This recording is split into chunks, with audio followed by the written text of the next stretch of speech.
Sorenamea kasainama kaseretikini amiaki. Nore kasaretiki sarenama kasereti peka. Kore sarenamia kasainama kisati. Kore sarenanina makasereti kema. Hi sister, welcome. My name is Rukmani. It's not my birth name, but the name that one of my Kundalini teachers channeled for me years ago. It means the feminine side of God.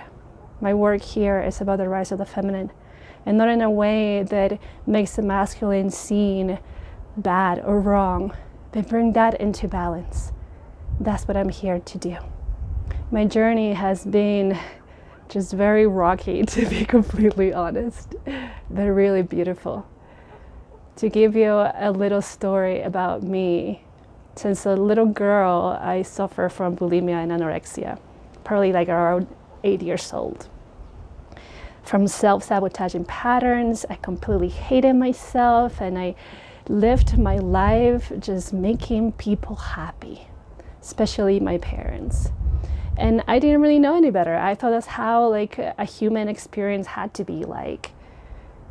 And then I started to get into more of the depressive state constantly, over and over and over again, until I reached this massive depression where I was suicidal like crazy for like 2.5 years. I had to live second by second, and even like half a second or millisecond by millisecond. I made little bracelets with little quotes to remind me to be present here. It was horrible. It was horrible. I was taking like painkillers, muscle relaxers. I was smoking incredible amounts of weed just to pass out. Whenever I will take the painkillers, and like literally my intention will be just to get out of this body. But something kept me here. Something so much greater than me and you kept me here. During that peak of the depression, then I began to question, like, you know, life doesn't have to be all this just pain and suffering. There has to be something bigger than that about life. And so that question was an openness, a portal that I like to call it, to me. I dove into my shadows, and I began to love my shadows rather than pushing them away. I looked at them face to face, and I said, let's do it. And through that experience, it opened up so much. Granted, yes, that was internally, but in the outside world, I started to exercise. I started to practice yoga asana, to meditate, to like find all these things that would really like help me love myself, because I couldn't even look at myself in the mirror. And from that, life just guided me. And of course, like the highest version of myself guided me, because I came here to do something bigger than I thought back then. So as I embraced my shadows, they embraced me and then guided me to my light.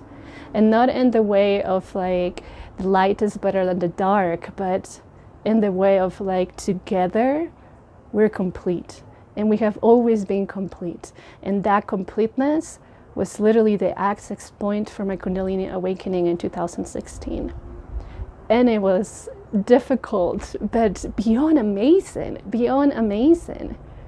Because not only I was like loving myself even more and getting to know myself and my gifts and tapping into the power that we hold as women, but also of my lineage, you know, the country that I was born in, Peru, the lineage of my mom and my dad, and really just like seeing, tapping into different parts of my being to be like, I don't need to carry this. I don't want to carry this anymore. I just want to flow with life and carry what I desire to carry, what it really feels aligned for me to carry. And through all the beautiful experience that, of course, you know, it does have its challenges, and that's because I had no idea how to maneuver through that, and I was holding into my past identity. But my gifts came through, the light language came through. The connection with the earth came through, with the plants, listening to the subtle messages of all the elements, listening to the messages of the earth, listening to the messages of my ancestors, listening to the messages of the higher realms, and seeing all this, what we call angels and deities, just surrounded by me. And then how humble that experience was, that it brought me to my knees over and over and over again, understanding that I'm not just this human being, but I'm much bigger than that. We are much bigger than that. A beautiful portal. Then when we get out of our own way, then things just come through for the rest of us, for this consciousness, for this raising consciousness that is going on in our planet. To be that little seed and leave those seeds throughout the world as I get to meet other sisters and even brothers. So then we realize that the more we come together, the stronger that we are. That there's no need to point fingers, there's no need to be jealous, there's no need of any of those funky things, but to embrace each other as we did in Atlantis, as we did many years ago, eons ago. Bringing it back, the rise of the feminine. That's my work, to meet the masculine and to put that in balance within ourselves, so then we can share with others. And really create the life that we came here to create. Not a human life from the perspective of just being a robot and walking around aimlessly, but with purpose. Because you have a purpose. We all have a purpose. And I really do believe that one of our purposes is to be happy and to be ourselves. So I'm here sharing what comes through, and also, of course, my story. So then you can resonate, and then you can know that you're not alone in this awakening process, that I'm here for you.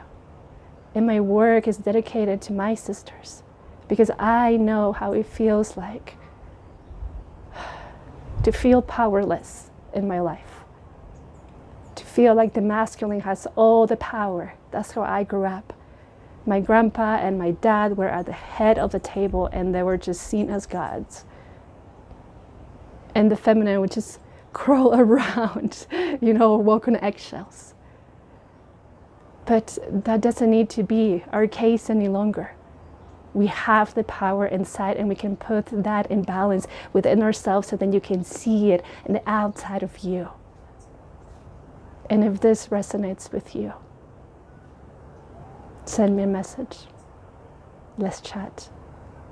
And if not, I hope this videos really help you to place this little seed within you, so you can tap into your divinity and your power as a woman.